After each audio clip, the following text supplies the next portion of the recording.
Welcome to Android Authority on Air, the original Android Hangout show on Google+. I'm Derek Ross.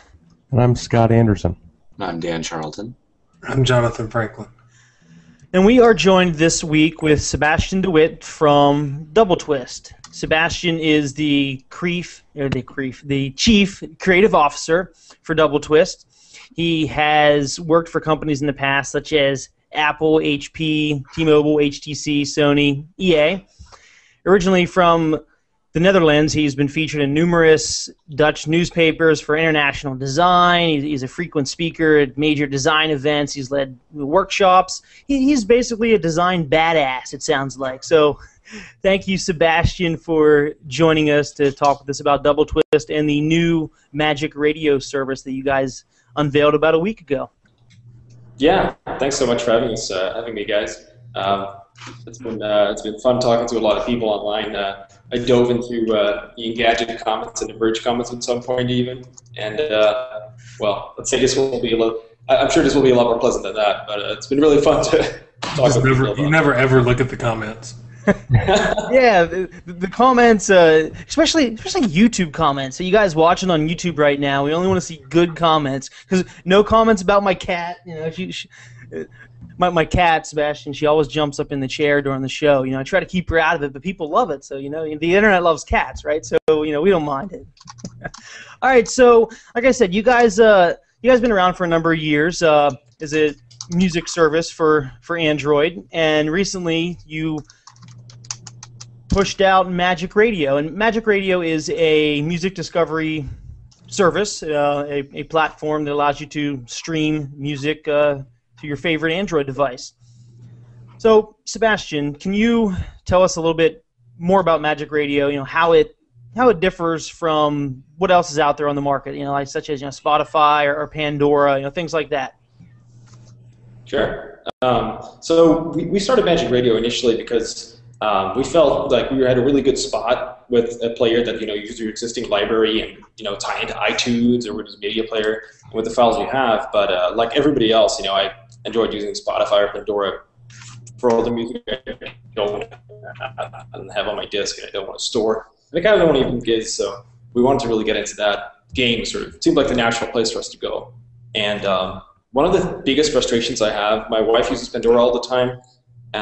When she plays Pandora, it seems like the same playlist just keeps repeating over and over again. And it's actually because their library it's pretty small. And with Magic Radio, we partnered with a catalog, Equinix and 7 Digital, that's really big. Like we've got millions and millions of songs, easily several times more than Pandora. So that already gives us a big edge on them. And we also try to. Obviously, we're not like a huge player. We can't like elbow in huge deals, like giving people practically unlimited music with ads. But we also wanted to make something that didn't have like a bad free experience. So we give people a nice 7-day unlimited trial without any ads, and then you can pay us like a small fee per month for continuing that. Yeah, and the fee actually isn't bad. It's what, $3.99 a month, and that's very, very reasonable. Yeah, and so some people are giving us flack because it's you have to sign up through Google Wallet to start a trial, but it's actually the only way we can integrate encryption in a good way. Like it doesn't automatically cancel. Some people say, oh, that's kind of tricky behavior. They're trying to like weasel us into money.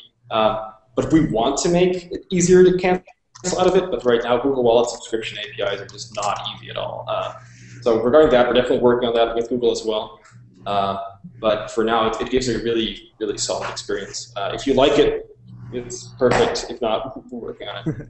Yeah, you know what? I tried it out. It's actually not that bad. I mean, it pops up into a web browser for Google Wallet, and you click two buttons. I mean, you click buy. And it's really not that bad.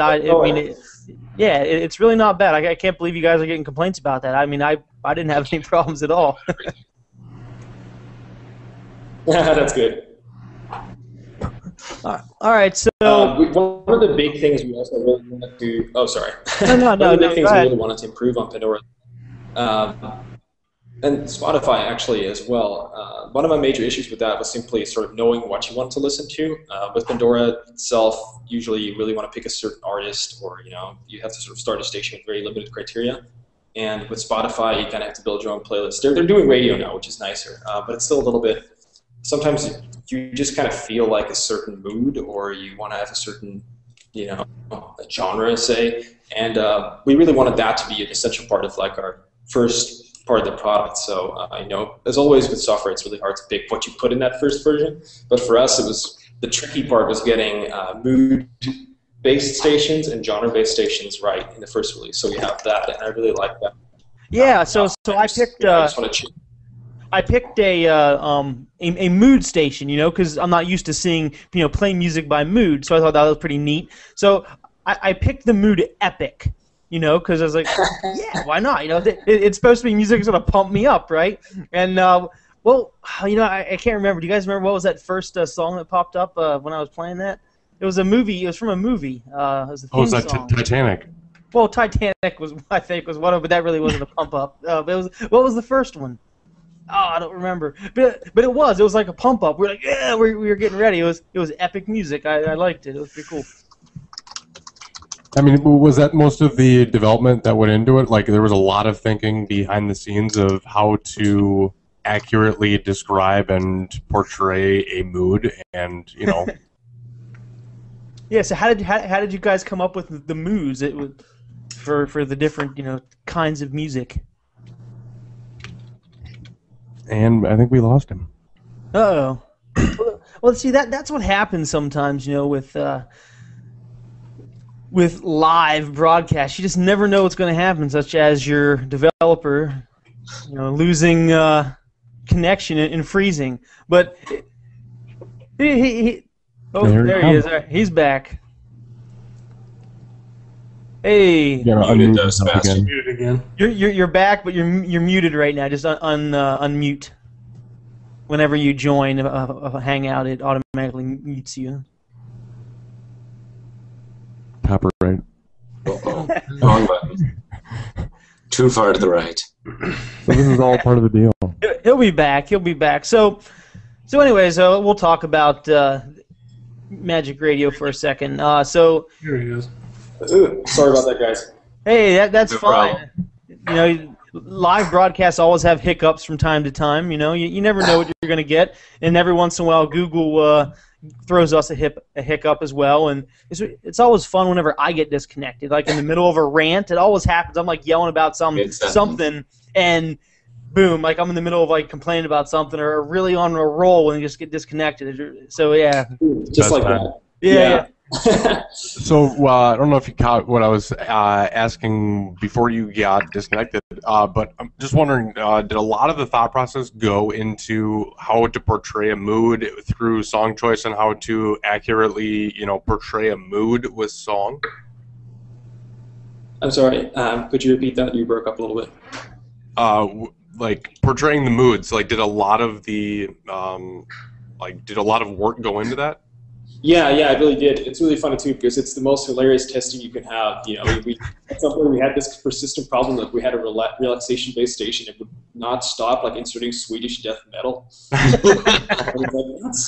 For some people, I'm sure that's super relaxing, but we need to change up the criteria a little bit so it doesn't do that anymore. And we managed to get that down. But it's also kind of difficult because you have to work with different parties. Like we have Echo Nest and Seven Digital and these other providers and people that provide the music to us and a lot of the cool data to make those mood-based stations. So we have to work with them to get those kind of things resolved. So if you still find some death metal in a relaxation mood station, then we're working on it. That's pretty funny though. So you're going along. It's really really calm and everything. Then all of a sudden it just boom, death metal like. It's great because to test it, you just pretty much all use it day to day. And you have your phone in, you have your headphones. You're just like, what is this going on? And it was really funny.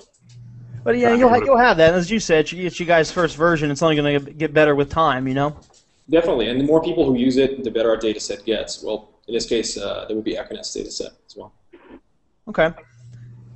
Do you leverage off of the being that you have the unique advantage of kind of combining people's own native music, and do you leverage that into predictive servers too? Yeah, that's a huge thing. For me, that was one of my major annoyances with Spotify. It integrated into my iTunes library because I keep my music in iTunes, but then it's sort of like a dead part of it. It didn't learn from it. Couldn't make any suggestions. I ended up just going to last.fm to find new artists and then sort of manually like entering them into to Spotify to see if they were on there or not, and then putting them in a playlist and then making a playlist of stuff I may like or not. If you already have music in doubleTwist, we actually make a station of music you'll love, very likely, or music you want to discover, like music that's way more sort of out there, but we think you might like. And there's such a wealth of data there that you can even, we're actually working on implementing that right now. You can take an existing playlist and tell us, hey, what about, I want to make this twice the size, okay, can we do that? And that's really nifty. I mean, we're just scratching the surface there. We tried to integrate as well as we could, and there's already some cool stuff in there, but possibilities are still pretty promising. So it's pretty cool. And then you said you guys are definitely unique compared to to Pandora or Spotify because you offer, just as a recap here, you can create a station based on an artist, a song, the album, genre, mood, which is fun, or a search term. So it gives you a variety of choices. Yeah, you can even base it on any kind of a word you want. Like you could say, you can stick, put some pretty funny terms in there and see what comes back. But for now, it's really useful for, say, music festivals. Coachella's coming up, so we made that like one of the default stations that you have right now to see, how flexible that really is. And then you have the ability to purchase the song as well. Now, what service does that go through? Is that go through your own store, your own service, or does it go outside? It goes to sadly on one side, it's sad that we don't have our own music store. On the other side, I cannot imagine the kind of headaches involved with that. So right now we're using 7 Digital for that. They've got a really good quality, DRM-free tracks that are usually the lowest price that they usually beat iTunes. So they seem like the best person to partner up with. Good. And go ahead, Scott. Is it available just in the U.S.? Because I know that I'm in the U.S., but how about people across the sea? Yeah, it's currently only available in the U.S. We're trying to negotiate, with our content partners to see how far we can bring that, to people and stuff. But it's kind of out of our control. We're trying really hard to bring it out of the U.S., but for now it's limited to U.S. only. Yeah, with the Google products and everything, we always hear U.S. first, but it's good to hear that negotiations are Do you think at least you're talking about it? Do you think that is your biggest hurdle for licensing and legal challenges? Is trying to get content available overseas? Yeah, it's so tricky. I mean, it's it's no miracle that a lot of people don't want to get into this stuff because it's legally so tricky. And we've already, even with these great partners that we have, we find it to be pretty challenging. But we're doing everything we can. Like I said, we don't have a giant corporation elbows to elbow ourselves into markets like that. But we try. So besides legal mumbo jumbo, what are some of the technical or design difficulties or hurdles that you guys had to get by to launch this? Once we got really well integrated with EchoNest and their data set, it kind of became a big challenge design-wise to figure out how we could show this amount of flexibility and how we could push all the possibilities into one small patch without completely overwhelming people. And I think we did a pretty decent job at that. One of the things we switched around at some point is we used to have all these icons for different stations you could pick, and now we let people sort of more type, and then we suggest what comes up. So you could say, let's see, Magic, and it would suggest, you want to make a station out of Animal Magic, which is an album by Bonobo, one of my favorite artists, or do you want it, based on Magic Carpet Ride by, Steppenwolf, or you want to make a station based on the Magic Mood, or there's so many possibilities that it was pretty tricky to make that, not overwhelming. Apart from that, just make it work across, obviously, the variety of Android devices that are out there, and testing on all of those over that period of time. You want a radio station to work for longer than just 2 tracks. So our typical test process definitely drew out a bit. Nice cat, by the way. Yep, she's in her spot. So now the YouTube comments are going to start coming. So what about from a hardware perspective? I mean, what all does it take to run an internet radio service? I can't imagine it's it's easy? Yeah, to be honest, I'm not the perfect person to ask that.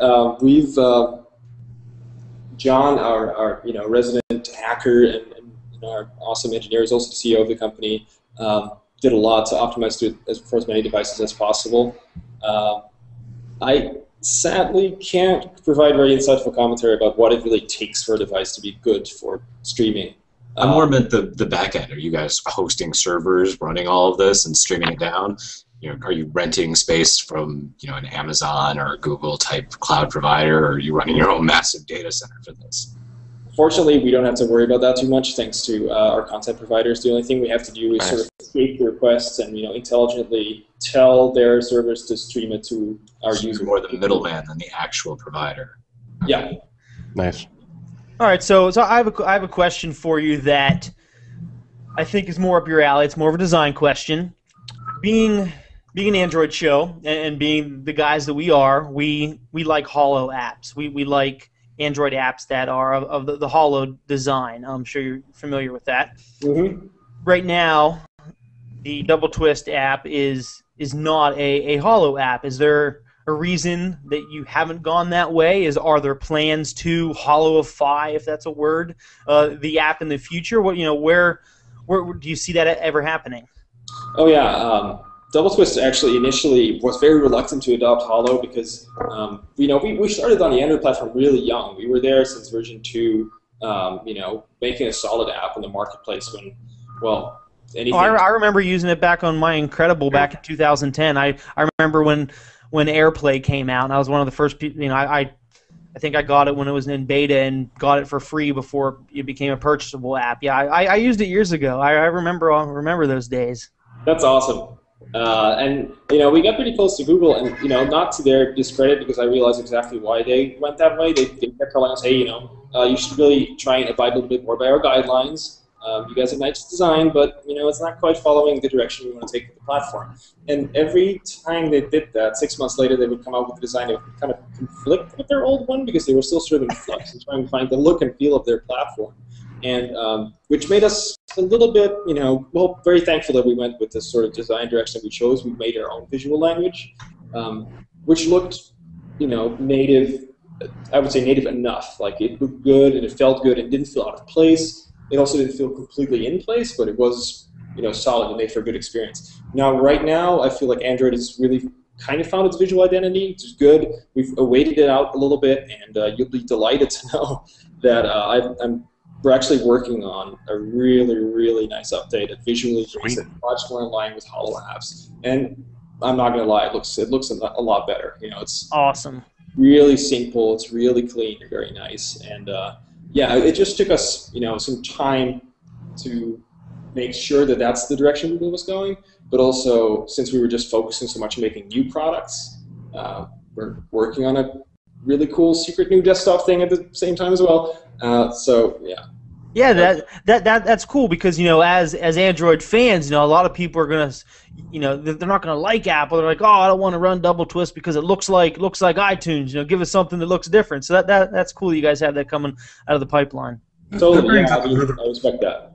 That brings up an interesting argument, and since you actually have the statistics, it seems like a lot of developers are seeing a lot more in terms of purchased applications and people that pay. It seems like the 4.0 and up users, in terms of adoption of those type of applications, tend to be a much higher percentage than even the gingerbread ones, even though the platform's about half and half right now. Is that what y'all are seeing too out of your, especially like the subscription service and things like that? Or yeah, definitely. Without going into too much detail, because I don't have the statistics right in front of me, I know from what I've seen in stats in the past that they're a much better route for, in lack of a better word, monetizing. There are just people who tend to, I think, use their device more than old people. And also, I think that they're running faster devices. That's a really good point. More often than not. It's a little bit easier to consume content when you got something that's not lagging around. Yeah. Yeah, most of your gingerbread phones that are newer are feature phones now, so equivalently anyway. So. Yeah, totally. So it's hardly a surprise, but it's really good to see that, and especially once we see that curve of adoption going up for that platform and that market segment expanding, we're really happy to see people having enough trust in the platform to buy apps, and makes us happy that we got into it so early. To become a name that's associated with good stuff. Education. So if you guys are watching live on YouTube or Google Plus and you have any questions about doubleTwist Magic Radio for Sebastian, go ahead and drop a comment, and we're watching them. We'll relay the question to him, and he'll try to answer it for you. Happily. So can you tell us a little bit more about how Magic Radio is going to be integrated into the Magic Play platform? Yeah, for sure. For one, I mean, a little bit about Magic Play to begin with. We announced at a Mobile World Congress, and it's essentially we saw AirPlay, and I really dig AirPlay. Like the whole concept is you have this video here, and in the past you have to heck, if you have an iPad, you know exactly how that works. You have to get like 3 different dongles and daisy chain them into each other, and then into. It's like, I don't think the audio is working yet. Let me get this other thing and plug that in over here, and it doesn't work at all. And then with AirPlay, it's just you tap this, you tap that, and boom, it's on your screen. It's really nice. And when I first saw it, I was like, oh, that's awesome. And then, of course, there's a whole set of DLNA complex abbreviations that would promise to do the same thing, but in reality don't work that well. And we partnered with Qualcomm to make something that really, standard that would really, really work very well for that. And we're trying to pioneer that and use that extensively in our app. Now, for Magic Radio, just like pretty much anything else in our app, we want it will work fully with Magic Play, and it should, we really want to eliminate the abstraction of what can you play anything on and how can you play anything on something. And Magic Radio fits into that as well. Very easily just pipe it over Magic Play to any device that supports it. So you just play it right to your TV. Yep. Awesome. Let's see if we have any questions in the comment tracker. Oh, we have a question about is it coming to Australia and Canada? I think that that goes back to licensing issues that we were talking about earlier. Definitely. As far as countries go, I'd say Europe and Canada are probably our easiest first ones. It's not that we don't love Australians. And Australia is really cool. I was in Melbourne, last year. Super, super cool country. But I think it's probably going to be a little bit more tricky. But we're trying really hard. Okay. A couple of other questions from viewers. What do you think is your biggest struggle in making these apps and actually getting people to adopt them? I think it's been tricky to convince people, and this is a general app thing. It's not limited to Android. I think it's tricky to convince people that it's worth buying an app or spending money on an app. It's one of the reasons why our base product is just free and really good. Regarding that, our free product has progressively gotten a few more little pop-ups saying, "Hey, could you could upgrade?" And we're actually even getting rid of that because that's that has been actively hurting us. It's a tricky market out there. You have to really prove your worth, and even then, people will still start playing. Maybe charge $1 for what has been a lot of an office full of people's hard work for 6 months. So that's a major challenge. Just simply convincing people that you're worth money and establishing that trust is huge. I'd say second, when it remains with Android and gets a bigger problem over time, is just designing for so many devices and making sure you get a really good experience on each. I wrote a blog post about it at some point, and it's a really, really tough battle. But we hope to actually share some insight that we gained in our testing and our design optimizations and engineering optimizations that we've learned in the last few years with people on our new blog soon as well. And do you think that fight will continue to get easier as people adopt more the newer versions of Android, or do you think it'll kind of stay the same as the newer ones come out and they stay at Ice Cream Sandwich or Jelly Bean when we're already at Android 6 or? I hope to see it consolidate a little bit. I mean, purely selfish reasons, as a designer, I see less and less display technologies. That makes me really happy. Samsung's still sort of clinging to the OLED, but if we at some point only have 2 different panels of display panels out there, that already hugely helps me. But I also think that we will see manufacturers getting better at updates and stuff. It's a competitive market out there, and you have to gain a competitive edge. And I think the market will sort of regulate itself in that sense. It's a hope. I mean, in the meantime, we're just doing our best we can to just make it work everywhere. I think at least for me and probably some of our viewers and listeners, part of the reason that I originally used doubleTwist years ago was because of who one of the founding guys for the company is, DVD John. I mean, Yeah. yeah. So I don't know if everyone knows who that is, but he's responsible for years ago decrypting, descrambling the copyright protection on DVDs. I mean, it was a pretty big deal. I mean, go ahead and just Google DVD John, and you'll find out all sorts of neat stuff.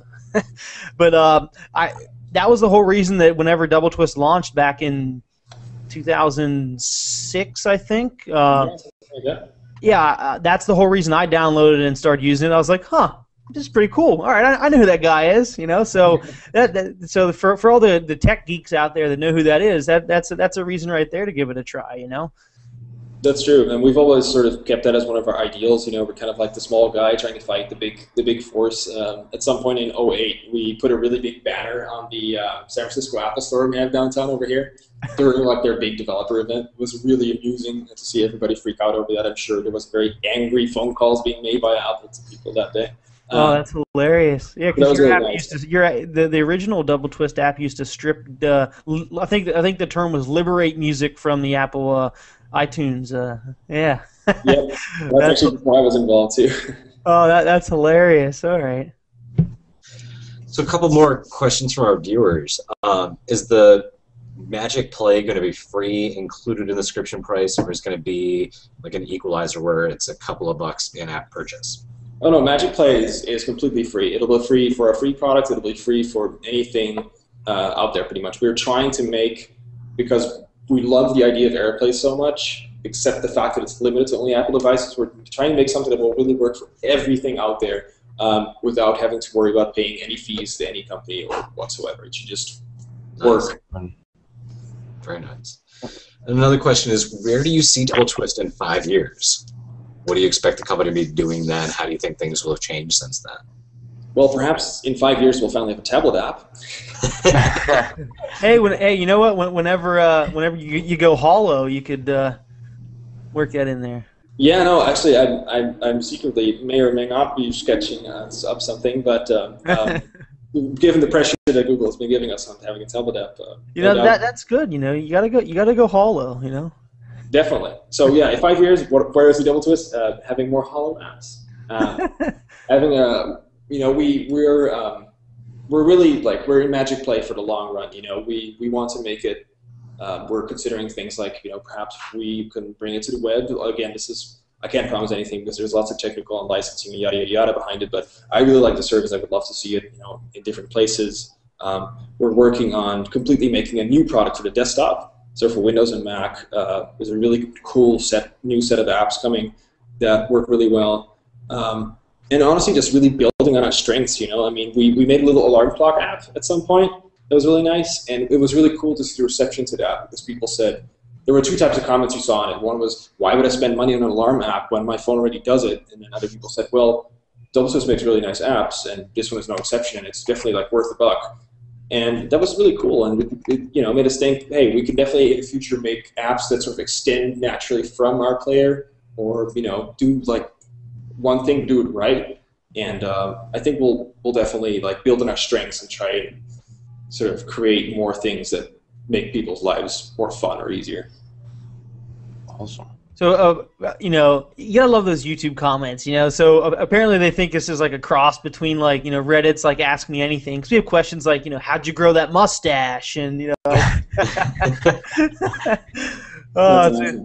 it's a good time. And, we have another question about, what did you have for lunch today? I mean, this isn't an Ask Me Anything, guys. I mean, it could be, but... I mean, they're not bad questions. It's just, pick your battles and times. So we do have a relevant question. I don't know if you're privy to this. So how do artists get paid through the radio service? I mean, that might be a question more for your content provider than. That's actually a super good question. I would love to ask our content provider about that. But as far as I know, it's very similar to the way that Spotify pays their artists through radio systems and Pandora pays it.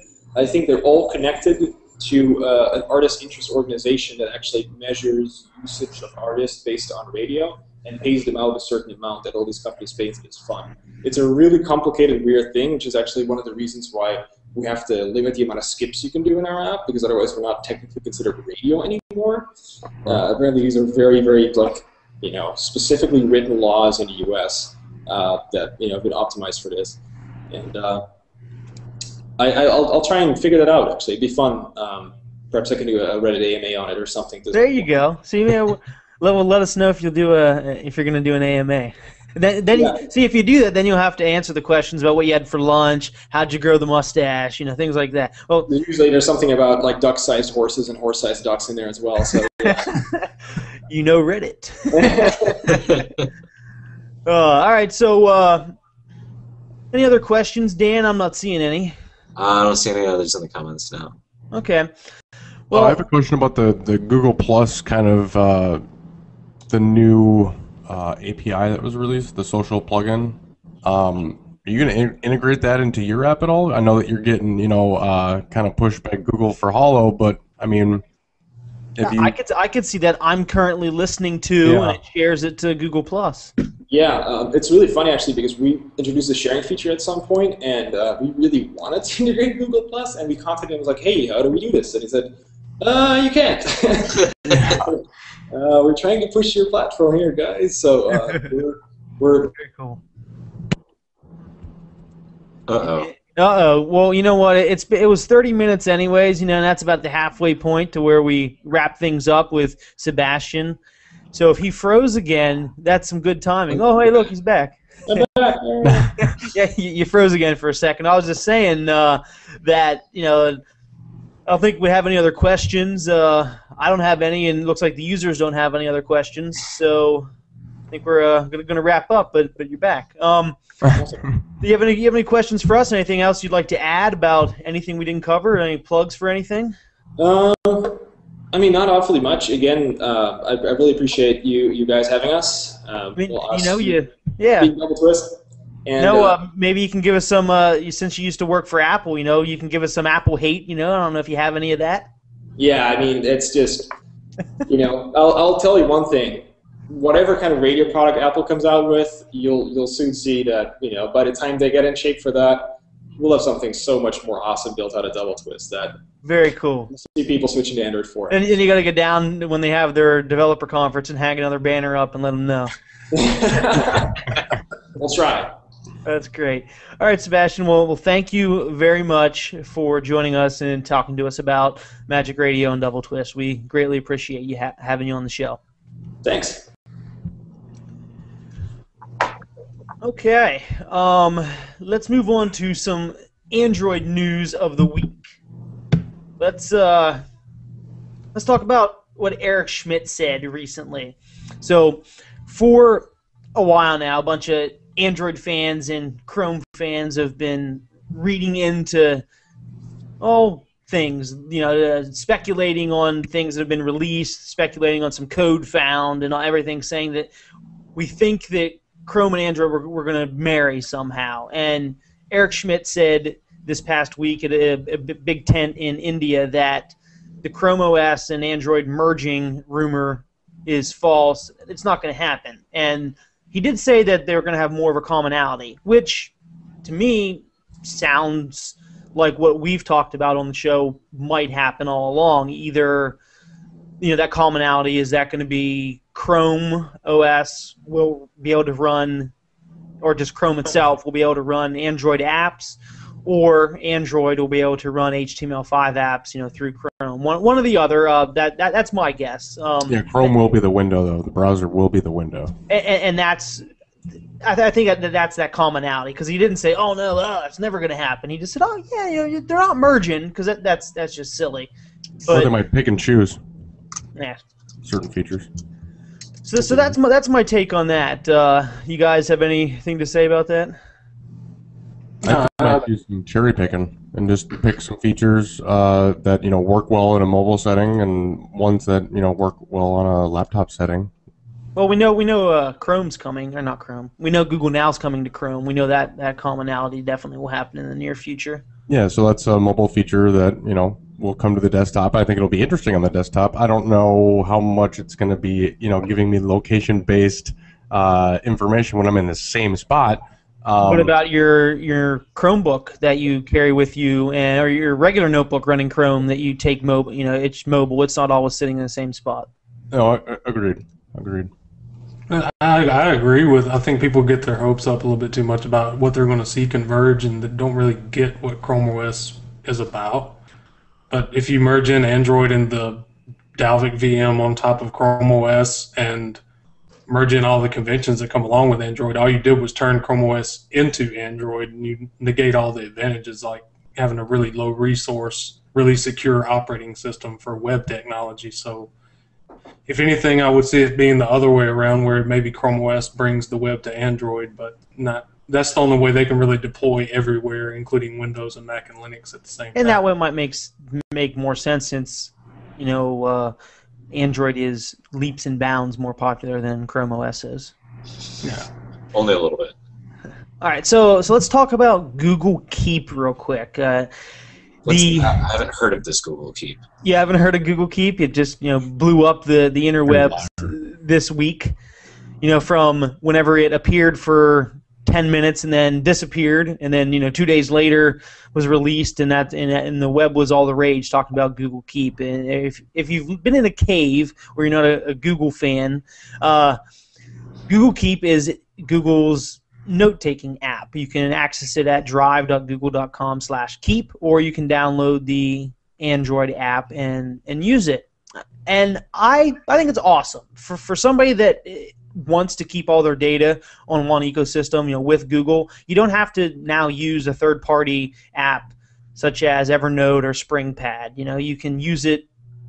You can use Google's own solution, and it's pretty awesome. It allows you to record notes with audio. You can say, "Note, hi, remember to bring home eggs," or something, and it'll transcribe it and put it in a note for you, as well as save it in an audio format that you can play back and listen to later. You can do lists. You can take photos and add them to a photo note, or as well as a regular note too, just random text, and you can rearrange them. If you have a note that's an old note but it's still relevant, you can drag it up to the top. You can color code your notes. And it's simple. I like it.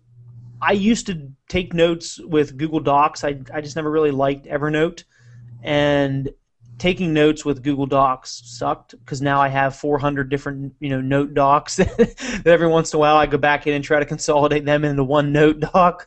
But this is neat. I've been using it. So what do you guys think about Note? Let us know in the comments, and then you guys here in the Hangout, have you used it? Do you like it? I haven't used it yet, but I think it's smart for Google to do. It's one of, especially as they are increasingly competing with Office or trying to compete with Office, it's one of the holes as compared to Office. They needed something that could compete with OneNote. I definitely see them going forward and probably coming out with something similar to Visio as well. That would be interesting, because I use Visio in my 8-to-5 job a lot. A lot of businesses do, and realistically, you can almost replace Excel with Google Spreadsheets. You can pretty much replace Word with Getting there. And now, what about Microsoft Access? Can we just get rid of that whole thing altogether? Microsoft has pretty much killed Access anyway. It's no longer really a database program. It's more a platform for developing SharePoint applications now. Yes, and From a design standpoint, since we were talking about design with Sebastian earlier, I love it because it's a hollow app, and Evernote's a hollow app as well, but it's just a very clean, simple app. Yeah, and that's what I really like about it. It's clean, simple. It operates a lot better, in my opinion, than Google Plus. When you open up Google Plus posts in a tablet, it's not as quick as the Note. Be nice for the Google Plus app to have. It's very simplistic. You got the swipe to side to delete or archive. I like the annotations, and it saves your actual tidbit of audio. That's pretty cool. One thing I don't like about that is if you could enable an option to just record audio, that'd be cool. And because when you stop talking, what? So you would like to save the audio note, but don't transcribe it. Or for the transcription, if it just does like a ... if it hears some silence, that'd be pretty cool. You know, but mostly for the audio file.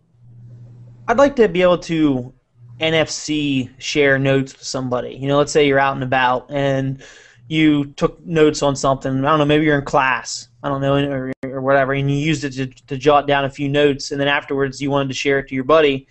You just NFC send them the note. I think that would be interesting. But look. No, go ahead, John. Of course, I'm a little bit lazy, but most of my note-taking relates to taking screenshots of stuff or saving a website for later. So I would honestly like to see almost kind of like a Pocket kind of thing where you could literally share a website and the note-taking app actually parses the website for you to read offline later. That would be. I think that would be neat. So, such as on Google Plus, instead of sharing to your bookmark circle. Just have it everywhere. Or my read it later circle. You click a button and it sends it to keep. And keeps it for later. How about adding a picture from your gallery? You can't do that. You have to take a picture from your camera. That's annoying. Then just upload it from the desktop. I know it's a workaround. The desktop part isn't actually in Drive. Yeah, there's no link. All right, so let's talk about a leak this week with the Google Play Store.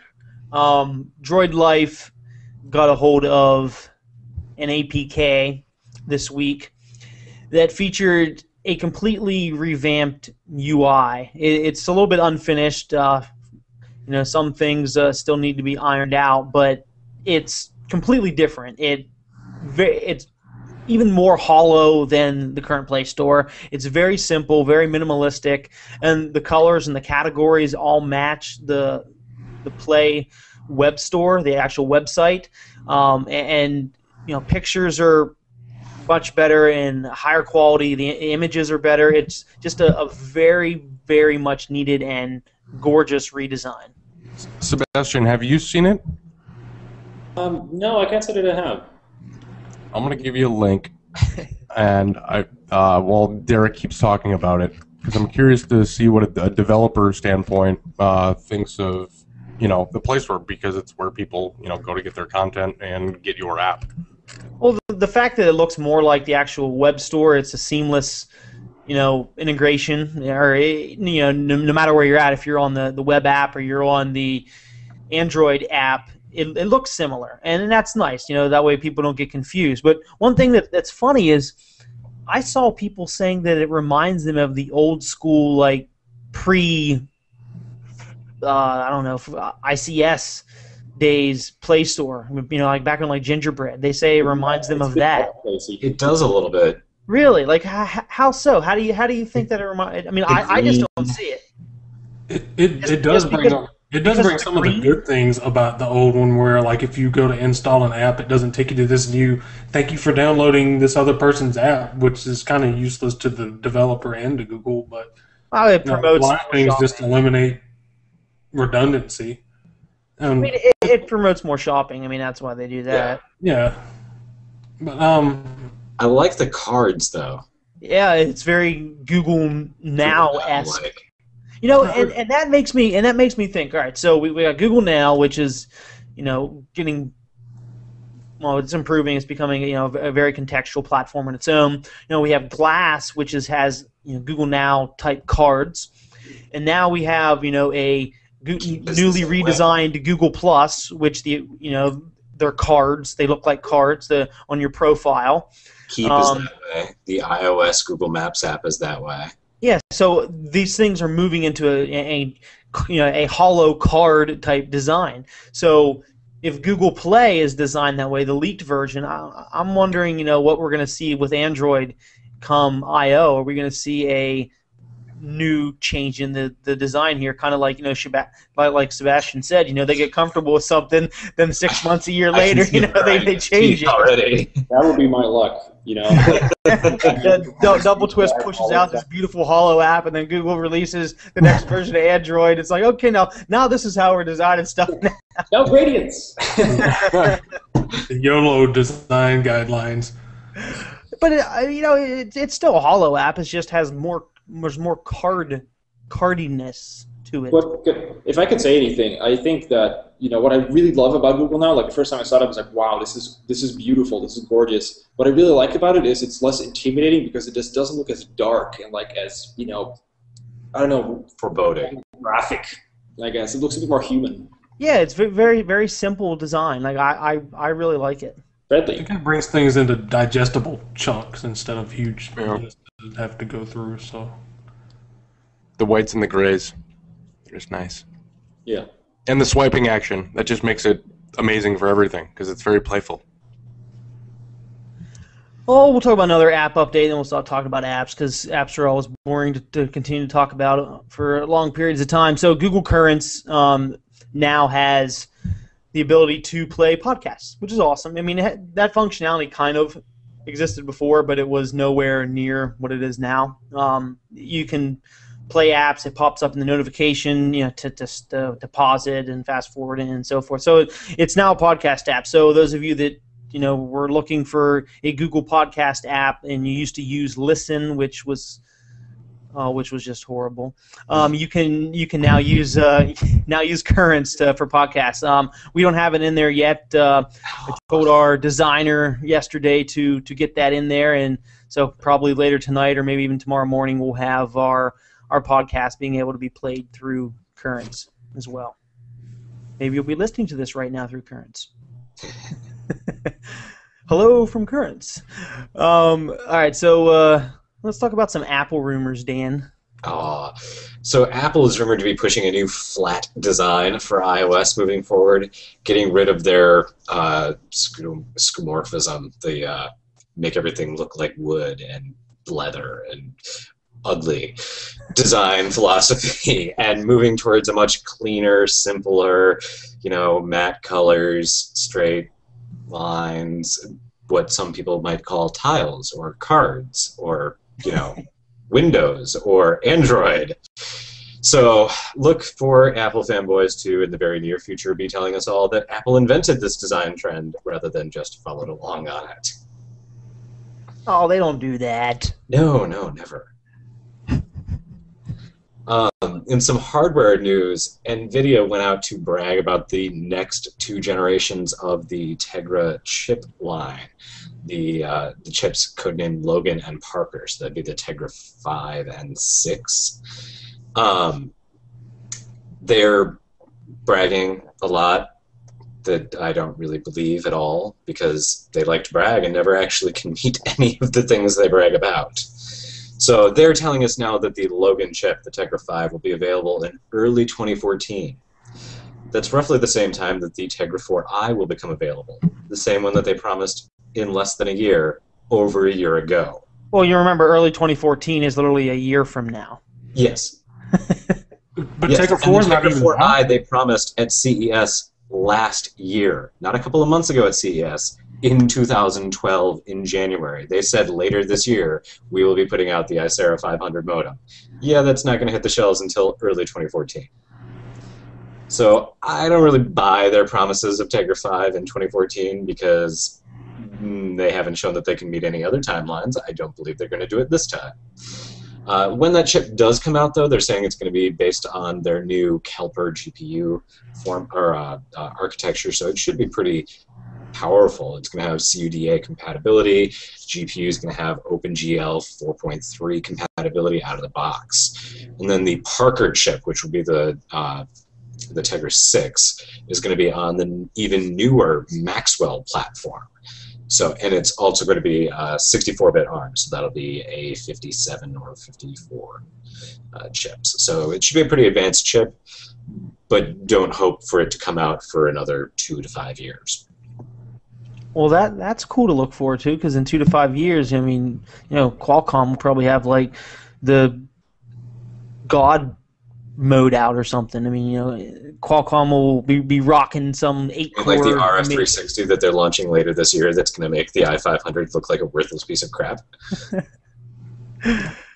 It says a lot about the mobile hardware race is vibrant right now. Yes. Yes, it is. And NVIDIA likes to brag a lot in that race and struggles to actually Yeah, didn't Qualcomm put out a piece this week basically saying, don't believe everything you read, look at statistics, look at numbers. Just because somebody says they're awesome doesn't mean they're actually awesome. Yeah, pretty much. What does it tell you about NVIDIA's confidence with Tegra 4 saying it's not on the market yet and they're already talking about their next 2 chipsets? It's still months away, and all they can do is brag about the next generation that's over a year away. That is not an impressive. So we'll be good to go in many years. So, the other thing to keep in mind is that while they're promising this chip for a year plus from now, nobody wants to buy the one that they're promising in a month or so. So it may take a long time to get these new processors out there. Who knows when they're going to be out there? But let's talk about something that is actually out there that should have been out there months ago, such as the Verizon Galaxy Nexus 4.2.2 update that is now live. Woo! This is a celebration, yeah! Golf Verizon. You guys got the update out there months after everybody else got it out there. Well, I mean the GSM version. You are no longer 4 updates behind Android. You are now up to date. That's awesome. You know, but in Verizon's defense, the past couple months, they've updated tons of phones. Stop right now. There is no defense. They've updated a lot of phones. They have the original Droid Razr Max, the Droid Razr HD as well. The Droid Charge got an update. Yeah, but Derek, this isn't something that's in their defense. This is basically saying, oh, gee, they woke up one day and realized that manufacturers had left updates pending their approval for the last 6 months and finally decided to do their job. Wouldn't it be sad if the Droid Charge is in the update queue ahead of the Galaxy Nexus? It's like, hey, what's this email from buildbot@google.com from 4 months ago? Yeah, exactly.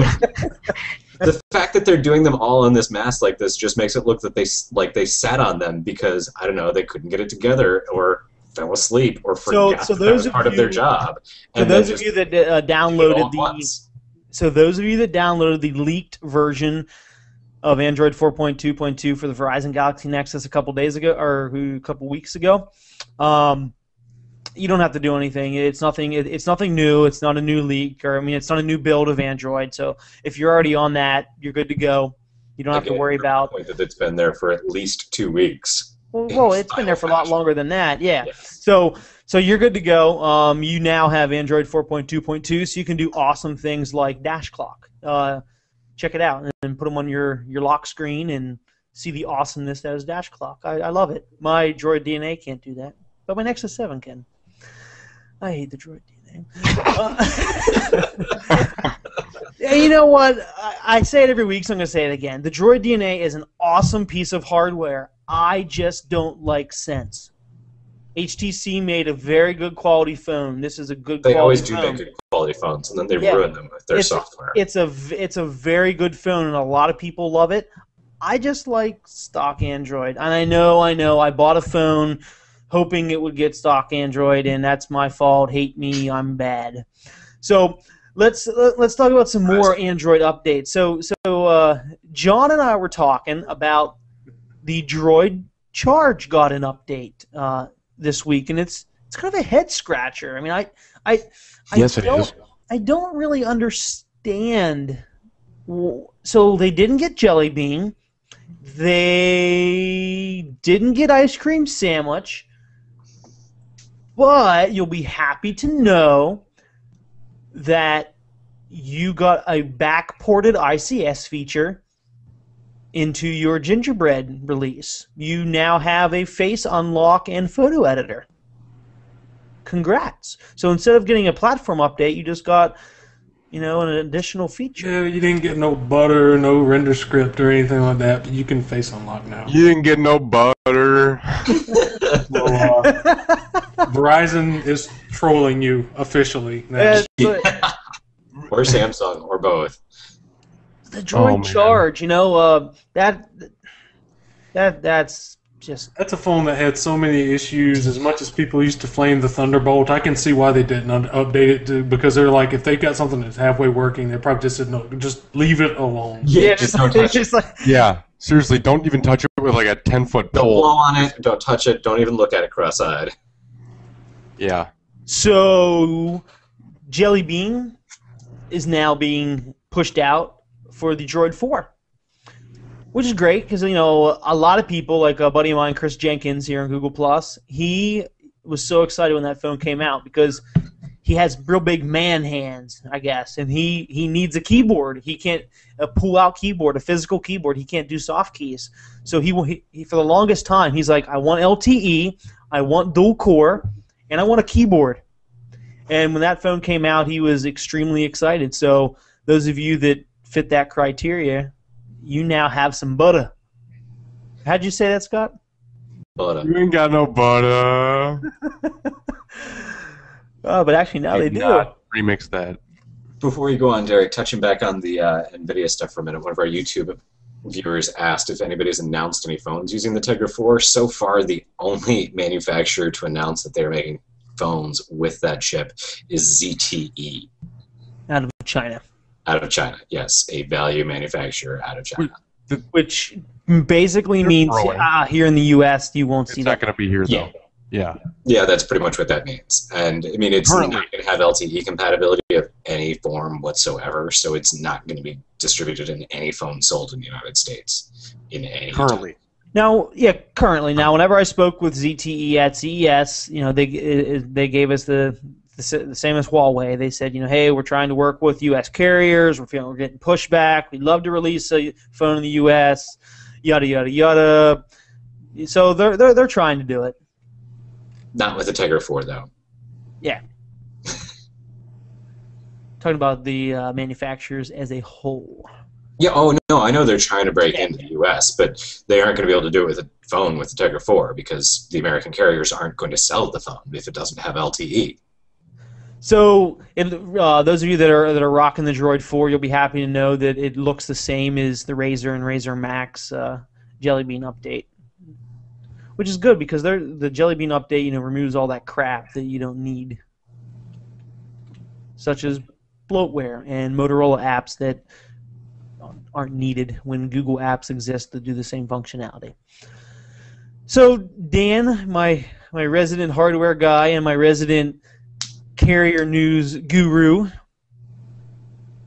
we have any carrier news to talk about this week? Yeah, so T-Mobile pushed out an update for the Galaxy Note 2, which most notably enabled LTE on the device. Now that is their first LTE-enabled device, correct? Yes, that is their first LTE-enabled device.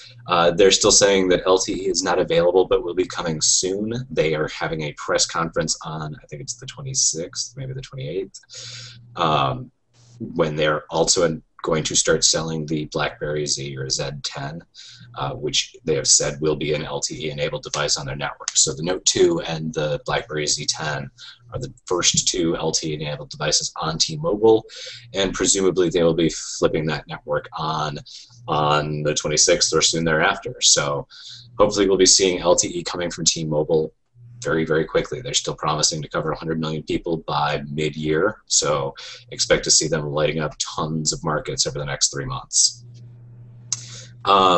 AT&T is also releasing some new plans for high data usage.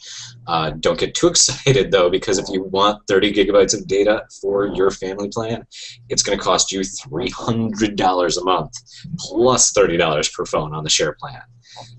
You can bump that up to 40 or 50 gigabytes for an extra $100 each. So if you need 50 gigabytes a month of mobile data for you and your tablet and your spouse and her tablet and your plethora of children that are using lots and lots and lots of data, you can get that for a cool $500 a month.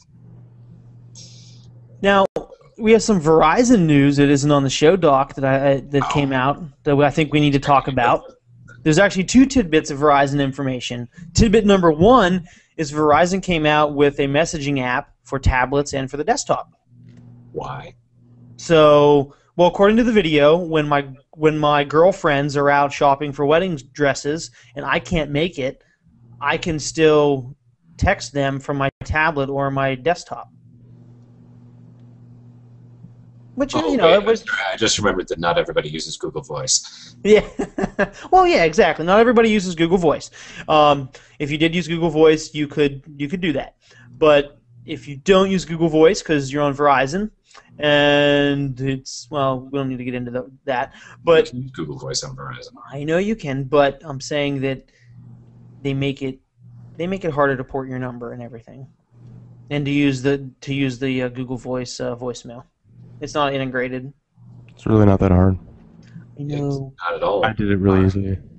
I know. Maybe where you live, it's a little bit harder because the And as far network as is people non-existent. making it harder to port your number out. If they're making it hard to port your number out, please call your congressman because No, they. the reason that it's hard to port your number out is because people that have grandfathered in data plans, they've been on the service for a while, and they want to transfer their number to Google Voice.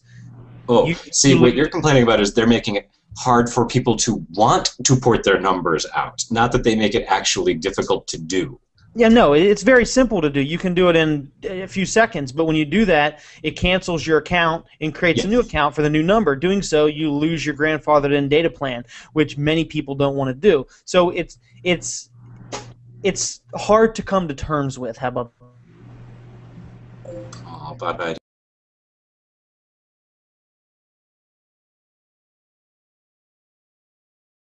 Round. Yeah. Derek, nice to have you back. Yeah, that was interesting. It said my data connection was lost. Sebastian had that problem earlier tonight. Well, anyway, so Verizon now allows you to send text messages from your tablet, group text messages, and you can do it from your desktop too.